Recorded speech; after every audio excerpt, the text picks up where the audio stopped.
जय माता दी दोस्तों यारों, कई लोग गुरुजी से कहते हैं गुरुजी आपके ऊपर तो बाबा भोलेनाथ की कृपा है, बालाजी महाराज की कृपा है, माँ काली की कृपा है, और हमारे ऊपर क्यों नहीं है। हम भी पूजा करते हैं, हम जब किसी शक्ति का आवाहन करते हैं तो शक्ति क्यों नहीं आती, सवारी क्यों नहीं आती, क्या कहीं कमी है। तो आज मैं आपको जो बता रहा हूँ ना, मैं आज आपको उन 4 शक्तियों के बारे में बता रहा हूँ जो 4 शक्तियां सर्वोपरि है। इन 4 शक्तियों को बिना पूजे कोई भी शक्ति आपके पास नहीं आ सकती, आपके घर में प्रवेश नहीं कर सकती जब तक आप इन 4 शक्तियों को नहीं मनाएंगे। तब तक जो आपके इष्ट हैं, चाहे वह बाबा भोलेनाथ ही क्यों ना हो, आएंगे नहीं।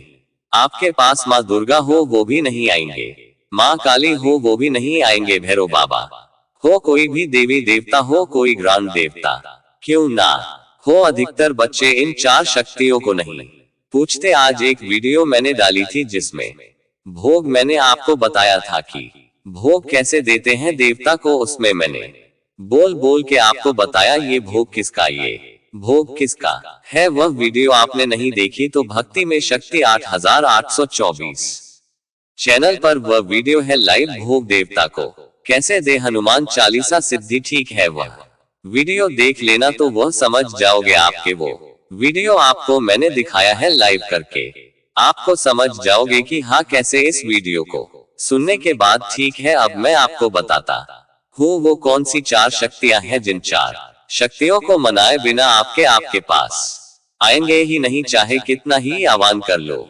ये जो नवरात्रि आ रहे हैं ना, माता के 9 दिन के नवरात्रि, अखंड जोत जला लो, कुछ भी कर लो, नहीं आएंगे। माता आपके घर में वास नहीं करेगी जब तक इन 4 शक्तियों को नहीं पूछोगे। और यह मैं हवा में नहीं कह रहा, मैं खुद सेवा पूजा करता हूँ। 6 से 8 साल मुझे हो गए सेवा पूजा करते करते, और पूरे मैंने अपने बारे में आपको बताया था, सारी चीजें बताई है। 2 बजे, आज 2 बजे मैं लाइव भी आऊंगा, 1 बज चुका है और 2 बजे 1 घंटे का टाइम है। अगर जो बच्चे जुड़ना चाहते हैं वह जुड़ सकते हैं। भक्ति में शक्ति 8824 चैनल पे कोई पैसा नहीं लगता, किसी तरीके का लाइव में जुड़ सकते हैं, अपने प्रश्न पूछ सकते हैं, पूछा अगर आपको चाहिए तो वह भी उस 2 घंटे के अंतराल में आपको मिलेंगे, ठीक है।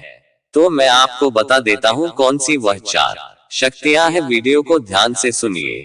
सबसे पहली शक्ति जो होती है वह होती है आपके पितरों की शक्ति। आप अपने इष्ट देव का कितना ही आवाहन कर लो, चाहे वह हनुमान जी हो, चाहे वो कोई भी देवी देवता क्यों ना हो, आपके घर में नहीं आएंगे। क्यों? आपने इन 4 शक्तियों को नहीं पूजा। और अगर आपने इन 4 शक्तियों को पहले मना के चले, आप इन 4 शक्तियों को आप पहले मना कर चलते हैं तो यकीन मानिए लगभग 2 से 3 महीने की सेवा में आपके देव आपके पास होंगे, उनकी सवारी आपके पास आ जाएगी अगर आपने इनको मना लिया तो, ठीक है। पहली जो शक्ति है वह पितृ देवता की शक्ति होती है। अगर आपके पितृ आपसे नाराज है, रुष्ट है, पितरों को मनाए। भी हमारे घर के बड़े बुजुर्ग होते हैं, जैसे आपके दादा परदादा दादी पापा आपके नहीं है, इस दुनिया में जो स्वर्ग से धर गए हैं वो पितरों की श्रेणी में आते हैं, बच्चा। और हमारे जो पितृ होते हैं बड़े बुजुर्ग होते हैं। अब आप अपने घर के देवताओं को पूज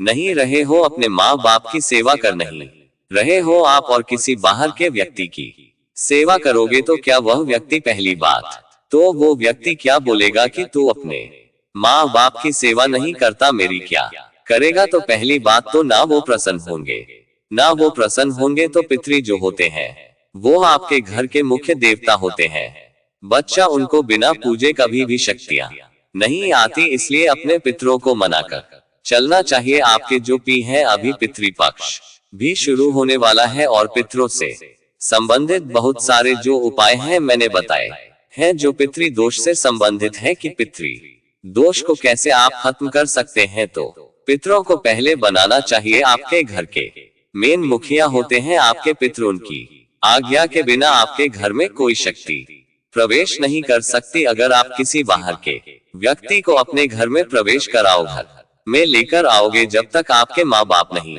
मानेंगे नहीं आ सकती वो। इसी तरीके से पितृ होते हैं, कोई बाहर की शक्ति जब तक नहीं आएगी, जब तक वो नहीं मानेंगे, वो आज्ञा नहीं देंगे। दूसरी शक्ति होती है आपके कुलदेवी, या कुलदेवता की शक्ति आपके घर के कुलदेवी और कुलदेवता। ठीक है, कई घरों में कुलदेवी कुलदेवी होती है, कई घरों में कुलदेवता और कुलदेवी भी होती है, दोनों होती हैं। जैसे हमारे घर में हमारे कुल देवता है बाबा जाहरवीर, हमारे कुलदेवी माँ शीतला। तो कई घरों में कुलदेवी होती है, कई घरों में कुलदेवता होते हैं, तो कई घरों में दोनों होते हैं। कुलदेवी कुलदेवता कौन होते हैं, कैसे बनते हैं, सारी वीडियो आपको शिव कृपा चैनल पर मिलेगी। पूरी जानकारी मैंने दी है कि कैसे कुलदेवी कुल देवता बनते हैं और क्यों इनको पूजना जरूरी होता है। कुलदेवी कुल देवता का हर अंश जो है वो हमारे शरीर में होता है, हमारी बॉडी में होता है।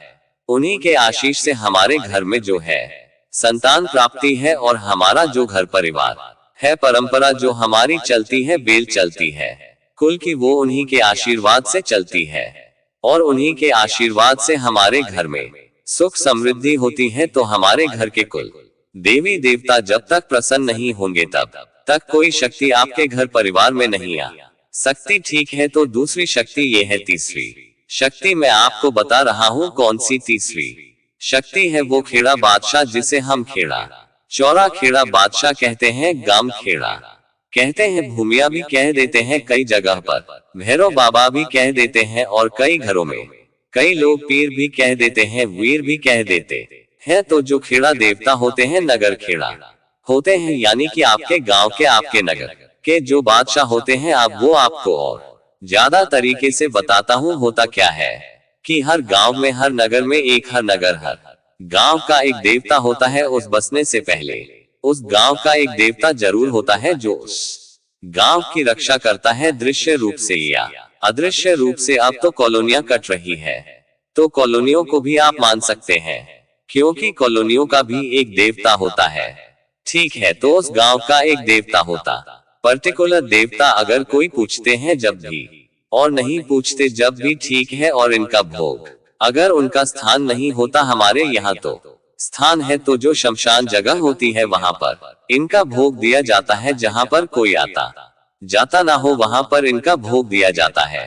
तो जो खेड़ा देवता होते हैं, उस उनके जो अंड होते हैं, वह हमारे गांव के जितने भी नेगेटिव ऊर्जाएं होती हैं, पॉजिटिव ऊर्जा होती हैं, और सभी उनके अंडर होती हैं। ठीक है, और वो चाहे तभी वो जैसा चाहे वैसा कार्य करती है। वह हमारे नगर, हमारे गांव की रक्षा करते हैं, जो खेड़ा देवता होते हैं। साथ ही कि के घर में कोई जाएगा, कौन सी शक्ति जाएगी, वह सब वह निर्धारित करते हैं। तो जब हम किसी देवता को, किसी देवी शक्ति को आवाहन करते हैं, तो जब वह आती है तो आएगी कैसे, गांव में प्रवेश होने से पहले उसे नगर खेड़ा से का सामना करना पड़ता है, यानी नगर खेड़ा से परमिशन लेनी पड़ती है और पूरी बात बतानी पड़ती है। अगर वह बच्चा नगर खेड़ा को मानता है, नगर खेड़ा की सेवा करता है, नगर खेड़ा का भोग देता है, तो नगर खेड़ा प्रसन्न होकर उस शक्ति को उसके पास भेजते हैं। जैसे मैं आपको एक उदाहरण बताता हूँ कि आपने किसी से एड्रेस पूछा, अगर आप उसे गलत तरीके से व्यवहार करेंगे तो वह आपको एड्रेस नहीं बताएगा। अगर वह आपका दुश्मन होगा और आपके घर का पता पूछ रहा है, तो आपका दुश्मन होगा, तो आपका नहीं बताएगा। पर अगर आपका वह दोस्त है, तो वह आपको अच्छी तरह, हो सकता है वह आपके घर तक छोड़ के आए आपको, तो वो व्यक्ति आपको आपके घर तक छोड़ के आएगा, यानी उस व्यक्ति को जो आपके घर आना चाह रहा है, क्योंकि आपका और उसका बहुत अच्छी बोलचाल है। इसी तरीके से वह शक्ति होती है, वह शक्ति को आने जो गांव में प्रवेश करने की आज्ञा खेड़ा देवता देता है। चौथी शक्ति होती है चौराहे वाली माता, चौराहे वाली माता, जैसे मदानन चौगानन, शीतला माता, मसानी माता, चौराहे वाली माता, कल्लणा माता, मैदान वाली, अलग अलग नामों से जाना जाता है। ये जो माता होती है, ये चौराहे पर वास करती है। चौराहे पर अनेकों शक्तियां वास करते हैं, जिनमें शमशान शक्तियां भी होती है। चौराहे पर ये जो शक्ति होती है, इसे सानी माता के नाम से जाना जाता है, मदानन माता के नाम से जाना जाता है। मैंने बता दिया आपको, इस शक्ति की आज्ञा के बिना कोई शक्ति नहीं आ सकती, क्योंकि नगर गांव में हर जगह चौक होते हैं। कोई भी शक्ति आती है, उसे चौक को पार करना पड़ता है, चौराहे को पार करना पड़ता है। तो जब तक आप इनको नहीं मना रहे हैं, तब तक ये चौराहे वाली जो शक्ति है, ये आपके घर तक उस शक्ति को नहीं जाने देंगे, ठीक है? तो आप ध्यान रखना चाहिए जब मैं भोग देता हूँ लोगों का। तो आपने देखा होगा आज की वीडियो में मैं जब लोगों का भोग देता हूँ तो सबसे पहले लोगों का भोग मैं देता हूँ गणेश भगवान का, फिर दूसरा भोग देता हूँ मैं बाबा भोलेनाथ का, तीसरा भोग सीताराम भगवान का, चौथा भोग बालाजी महाराज का देता हूँ, फिर गुरु गोरखनाथ जी महाराज का जो हमारे कुल देवता है, गुरु गोगा जी के गुरु है, उसके बाद फिर गोगा जी का देता हूँ जो हमारे कुल देवता, फिर शीतल माता का, फिर खेड़ा देवता का देता हूँ, फिर चौराहे वाली माता का देता हूँ, ठीक है? तो और पितरों को मावस के दिन मैं मनाता हूँ। तो ये बहुत महत्वपूर्ण होता है, तभी भगत बनते हैं। जो भगत होते हैं